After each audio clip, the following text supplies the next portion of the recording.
안녕하세요. 조철희 박사의 통통통입니다. 유통, 물류통, 소비앤드 글로벌 통입니다. 앞으로 계속 글로벌 통통통, 만능통으로 진행하겠습니다. 자, 여러분들 그동안 잘 지냈습니까? 이번 주 테마는요. 지금 실적들이 많이 나왔는데요. 전 세계 항공사, 국제항공사들은 지금 적자가 너무 많습니다. 근데 국내 유일하게 대한항공 같은 경우는 항공화물이나 에어카고를 잘 활용해 갖고요. 회전을 높여서 좋은 실적을 내고 있습니다. 그래서 오늘의 테마, 국제항공사들 다들 힘든데 대한항공 매출은 줄었지만 영업이 선박했다. 왜 그럴까요? 오늘 이 내용을 분석해 보겠습니다.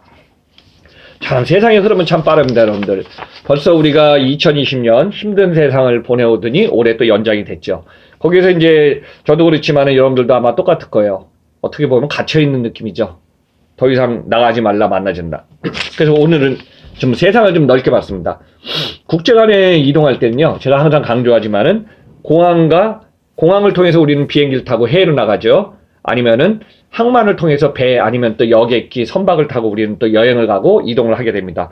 근데 여기서 중요한 것은 뭐냐면은 공항을 이용해서 우리가 가야 되는데 작년에 지금도 마찬가지입니다. 이 상황이 계속되다 보니까 각 국가가 공항을 차단이나 폐쇄하고 일정한 거리두기를 하다 보니까 공항에 가는 사람들, 제 자신도 제가 항상 말씀드리지만은 13개월, 벌써 14개월째 지금 해외를 못하니, 저도 어느 분이 그래갖고 제가 김포공항, 인천공항을 아주 우리 집 드나들듯이 그렇게 자주 다니는데 제가 이제 못 갈 정도니까요. 14개월입니다. 그러니까 결국은 공항에 관련된 항공사, 면세점, 호텔, 리조트, 문화관광 행사, 단체 행사들이 그냥 다 지금 어떻게 보면은 스톱되든가 딜레이 된 상태가 많습니다.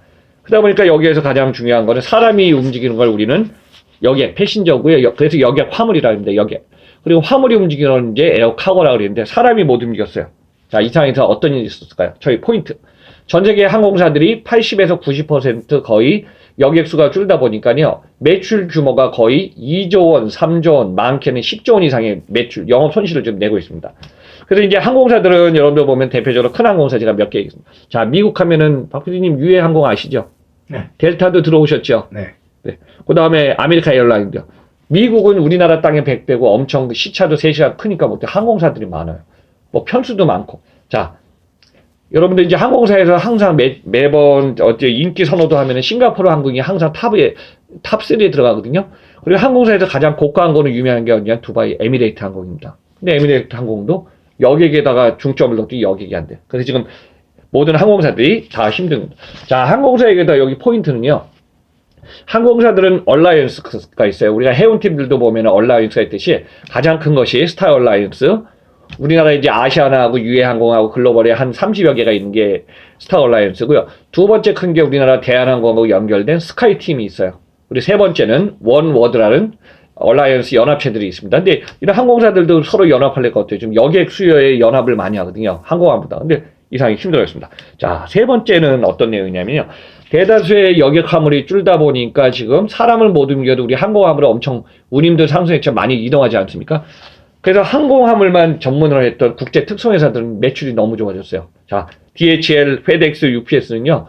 아마 지금 결산들이 나와보면 알겠지만은 전년 대비 매출 규모가 한 10% 이상. 우리나라 택배도 지금 엄청 올라갔잖아요. 그래서 국내 국제 간의 항공화물이 엄청 커졌습니다. 이런 상황에서 지금 대한항공 여객기는 80, 90 줄었지만요. 화물은 전년 대비 6할 이상 증가해갖고 지금 많이 선방한 게 우리 대한통운의 상황이 아닌가 봅니다. 그럼 여러분들 한번 여기 보도 보시기 바랍니다. 대한통운이 2020년에 보니까요. 대한항공입니다. 대한항공이 이제 코로나19로 여객은 74% 감소했는데, 그러면 화물은 66% 급등했습니다. 자, 대부분의 이제 여객기를 갖다가 기존에 이제 보면은 여객기를 활용해갖고 비용 절감, 항공화물 양을 늘려서 영업이익이 선박했습니다. 자, 매출은 5조 원 줄어갔고요. 7조 4,050억 원에 40% 매출 감소했어요. 근데 영업이익은 전년 대비 2019년하고 비슷한 수준 2,383억 원에 흑자를 냈습니다. 그래서 이제 단기 손실까지 따지면은 조금 2,280여 원이 최종적인 거니까 손실은 있지만은 적자폭을 크게 방어한 게 대한항공입니다. 그래서 대한항공의 이제 전 세계는요. 국제항공운송협회, 여러분들 다 아실 거예요. IATA라고 여기에 이제 예측한 내용을 보니까 전 세계 국제 여객 수송 2019년이 피크였기 때문에 2019년보다 20년은 75.6%가 사람이 이동하는 여객수가 줄었습니다. 근데 국제 화물 수송 실적도 11.8% 줄었어요. 그러면 뭐예요? 대한항공은 60%가 늘었다는 건 엄청나게 양이 늘은 거죠. 그래서 대한항공 매출은 5조 원 줄었지만은 여객 화물은 줄지만 항공에서 지금 선방을 했습니다. 그럼 이제 대한항공에 가서 여러분들 한번 여기 보시면은 여기 한번 이제 보도에 제가 지금 써놨습니다. 2017년에 매출 12조 922억, 18년도에는 13조, 최고 좋은 게 2018년도였습니다. 13조 116억. 그 다음에 2019년엔 12조 6,834억 원의 매출을 올렸습니다. 그래서 이 영업이익이 또 중요한데요. 2017년에는 9,398억, 18년도에 6,712억, 2019년에는 2,575억의 영업이익을 냈습니다. 결과적으로 이제 2020년에는 매출 7조 4,050억 원에 영업이익 2,384억 흑자를 낸 게 너무 중요합니다. 그래서 매 분기별로 작년에 보면은 7조 이상의 매출 중에요. 1분기, 2분기, 분기별로 1조 원 이상의 항공화물의 수익 구조를 냈습니다. 이게 대단한 겁니다. 그래도 영업전환, 항공화물에 이거를 잘 전환한 것이 큰 포인트가 될 걸로 저는 보고 있습니다. 이 상황이 이제 항공 공급 움직일 때 여러분들 이제 아마 우리 박PD님 말했다. 우리가 항공을 전용으로 하는 거는 뭐예요? 에어카고 화물들을 모아갖고 이제 우리 인천공항에 가면요.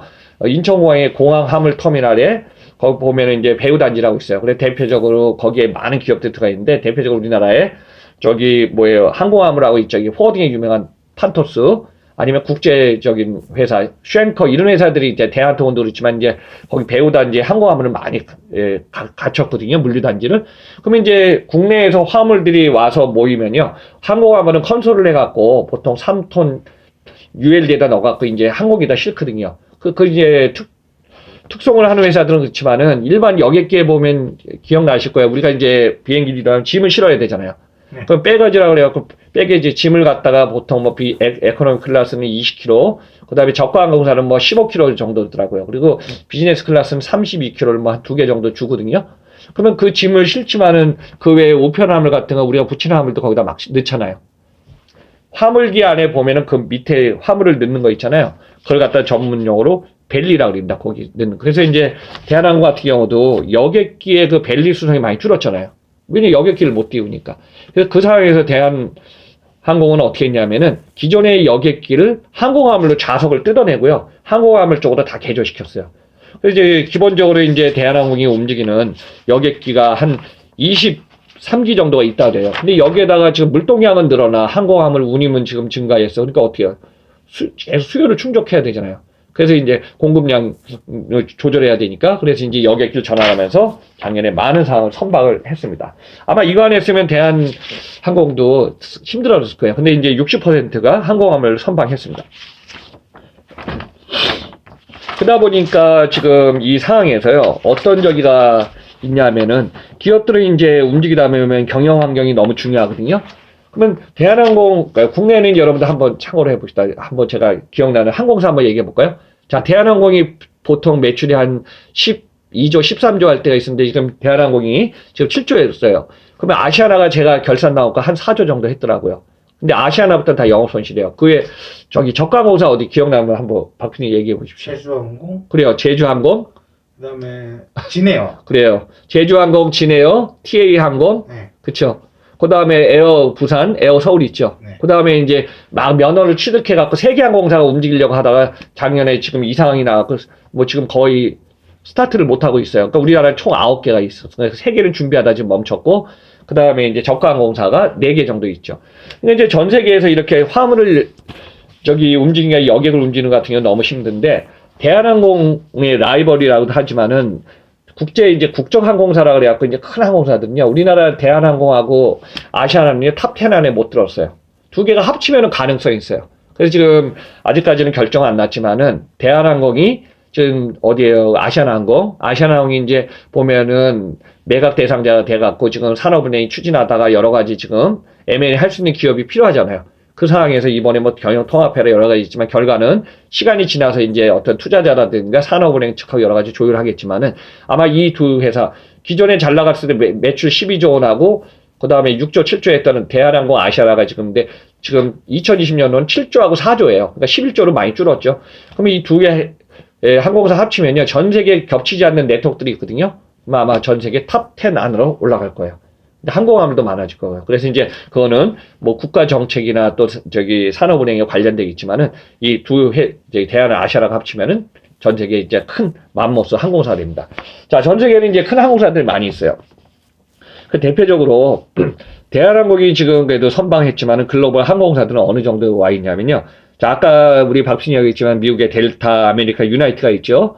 그리고 보면 이 항공사들 뭐 경기부양책을 해갖고 미국에서 국가가 정부 재정지원금을 넣는데도 여객 화물이 너무 많잖아요. 그러니까 여객 화물이 거의 수요가 줄다 보니까 2, 3조 원의 적자에서 많게는 10조 원 이상의 지금 적자가 지금 예상되고 있습니다.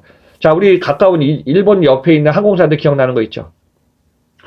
일본이요? 일본엔 두 개가 있어요. 큰. 자, 전일본 공사에서 ANA가 있고요. 그 다음에 그 전에 이제 국제 항공의 유명한 자펜 에어라인 두 개가 있어요. 네. 자, 참고로 여러분들은 이제 그럴 거예요. 제가 항상 방송에 이제 조철이의 기업 결산 시리즈를 하다 보면 그러니까 어느 분이 질문해서 제가 참고로 박사님 결산하는 게 꼭 뭐 우리나라는 12월이 돼야 되고 일본은 3월이 돼야 되고 미국은 뭐 12월 또는 왜 다를까요? 결산은 보면은 기업들이 결산할 때마다 자기가 하기 쉬운 결산 월을 맞추는데 우리나라는 대다수가 12월 결산이 많습니다. 그리고 일본 같은 경우는 4월 학기부터 시작하여 3월 결산이 많아요. 또 미국 같은 경우는 제가 보면은 이제 12월 결산하는 기업들도 있지만은 보통 6월 결산하는 기업, 또 3월 결산하는 기업이 좀 다양합니다. 그래서 대부분의 항공사도 있지만 일본 항공사 제가 얘기하려고 했는데요. 일본은 지금 전일본 공수가 결국은 2조 원에 지금 어제 3조 원에 지금 적자를 나타니까 앞으로 이제 3월 결산이니까 3개월 더 남았잖아요. 그것까지 하면은 3조에서 4조 원 적자 날 것 같고요. 그 다음에 일본의 자펜 에어라인은요, 2조 원에 지금 적자랍니다. 그래서 앞으로 3개월, 뭐 1월, 2월, 3월이 너무 중요하잖아요. 여객 화물이 많은데, 근데 그 적자까지 하면은 가볍게 3조 원 이상의 영업 손실이 나타날 걸로 좀 보고 있습니다. 그래서 이제 2021년에 이 상황이 되다 보니까 앞으로 국제항공운송협회가 발표한 전망치입니다. 2020년의 기준치는 거의 너무 힘들어서 우리는 항상 보면요. 2019년에 전망치를 할 때 2019년의 기준을 할 거예요. 그래서 2019년에 여객 수요가 거의 50% 이상만 채워도 올해 2021년 다행이다. 제가 볼 때는 조철이의 인사이트입니다. 지금 뭐 1분기도 그렇고 2분기까지도 국제 간의 여객 쉽지 않을 것 같아요. 그럼 어때요? 항공화물이야 이제 계속 지금 이동해서 보내지만은 여객화물 올해 상반기 특히 이제 7, 8, 9가 되면 또 어때요? 여행 시즌 아니에요. 그때 이동하는 걸 또 자제하면은 제 생각입니다. 올해 2021년도 해외여행 가기 그렇게 쉽지 않을 것 같아요. 물론 이제 가면 또 라이센스 백신 접종했던 이것도 지금 보여줘야 된다. 국가 간에 이런 상황이 있어서 그래서 이제 여객화물은 올해 50% 도달하면 잘할 걸로 저는 보고 있습니다. 그래서 여기에서 이제 항공화물과 관련해서 이제 백신 수송에 대한 얘기가 많이 나오기 때문에 백신 수송을 어떻게 하나 이것이 중요한 포인트. 이거는 제가 마지막에 저한테 질문한 것들이 있어서 그 내용 포함해서 좀 하겠습니다. 그래서 이제 이런 상황이 진행되다 보니까요. 올해 글로벌 항공사 경영 환경입니다. 글로벌 기업의 경영 환경, 여객 화물은 선방해야 50%다. 항공화물을 빨리 개조해서 항공화물을 사람은 모두에도 항공화물은 늘어나기 때문에요. 그래서 이 포인트를 잘한 항공사들이 앞으로 이제 영업 실적이 좋아질 것 같고요. 자, 저한테 이제 몇 가지 질문해서 제가 한 두세 가지 한번 갖고 왔습니다. 첫째, 박사님, 올해 국제 간의 항공사들 여객 수요 어떨까요? 자, 제가 답을 드립니다. 여객 화물은 50% 2019년 기준입니다. 선방하면 잘하는 거고요. 더 이상 왜냐면 공항이 스톱돼 공항에 대한 어떤 검색이 많아지면 사람들 귀찮아요, 나가기가. 그래서 국내에서 돌자 하는데 국내 우리 지금 어떻게 할 수가 없잖아요. 그래서 땅이 넓은 나라 같은 경우는 자체적으로 하지만은 국제 간의 여객 수요는 2019년에 50%. 자, 항공화물은 어떨까요? 작년에 이제 이 하반기 또 그 다음에 3분기, 4분기부터 항공화물이 그 피쳐 올렸거든요. 이 올라간 만큼 올해 저는 볼 때 항공화물 유지하다가 더 올라갈 것 같아요. 왜냐? 사람이 해외여행 못 가고 더 못할 때 우리 물건을 더 사고 싶고 하거든요. 그래서 이제 작년엔 주춤한 게 아니라 올라갔던 항공화물 물량 계속 쏟아져 나올 것 같습니다. 그러면 이제 저한테 그래요. 박사님, 지금 백신 수송에 대해서 여러 가지가 있는데 제가 이렇게 한번 정리해 보겠습니다. 저도 이제 시리즈만이야. 전 세계는 지금 화이자, 모더나, 아스트라제네카, 그 다음에 존슨앤드존슨, 얀센이라든가 지금 중국의 시노백, 시노팜, 러시아의 백신 여러 가지가 있는데요. 백신을 개발해 갖고 운송하는 게 중요합니다. 보관했다가 캐리어로 운송하는 데 있어 가장 중요한 온도 관리 적정입니다. 그래서 여러분들 아실 거예요. 많이 들으셔서. 화이자는 마이너스 70도입니다. 그래서 이제 드라이 아이스 넣고 뭐 이 상황에 하다 보니까 우리나라도 벌써 2월 달에 지금 어디에요? 아스트라제네카가 도착했죠. 그리고 이제 화이자, 모더나 지금 계약대로 들어오는데 온도 관리에서 조금만 벗어나면 이것도 이제 어떤 데미지가 있습니다. 그래서 이런 상황을 하려면은 선진국이나 인프라가 준비된 국가들은 어때요? 구축이 됐잖아요. 근데 신흥공업국이라든가 아프리카 이런 나라들은 어떻게 인프라든가 냉동, 냉장, 그 다음에 캐리어 이런 설비가 안 됐기 때문에 그런 부분에서는 진짜 뭐 화이자 같은 이거도 쉽지 않을 것 같고요. 제가 볼 때는 그래서 물류 인프라의 확충과 네트워크를 구축하는 게 앞으로 콜드체인 시대에 너무 중요한 걸로 보고 있습니다. 그래서 백신 올해까지는 계속 뭐 접종이 용이하지 않은 게 지금 현실이기 때문에 여기 관련돼서 항공화물 올해도 계속 물동량 증가한다. 백신 수행에 관련된 물동량, 고성능 너무 필요하다. 그래서 이제 저는 항공화물의 결론 지면요. 대한항공은 작년에 하반기부터 항공화물의 시프트 전환을 빨리, 그러니까 2분기부터 잘 했기 때문에 올해는 대한항공 매출 전년도 7조 원 이상으로 좀 증가할 걸로 보고 있습니다. 그래서 항공화물의 승자는 누가 되냐가 아니라 다른 기업이 하기 전에 먼저 비즈니스를 찬스를 갖고 전환하는 게 중요할 것 같습니다. 그래서 저는 대한항공, 항공과 더불어 올해 계속 매출 규모 커진다고 한번 정리하면서 조철희 박사의 통통통을 마치겠습니다. 여러분들 마지막까지 잘 들어줘서 감사하면서 구독 안 누르신 분 계시면 한번 좀 쿡 부탁드리겠습니다. 자, 조철희 박사의 통통통은 매주 월요일 다음 주 시간에 진행됩니다. 항상 여러분들 시청해주셔서 청취해서 감사드립니다.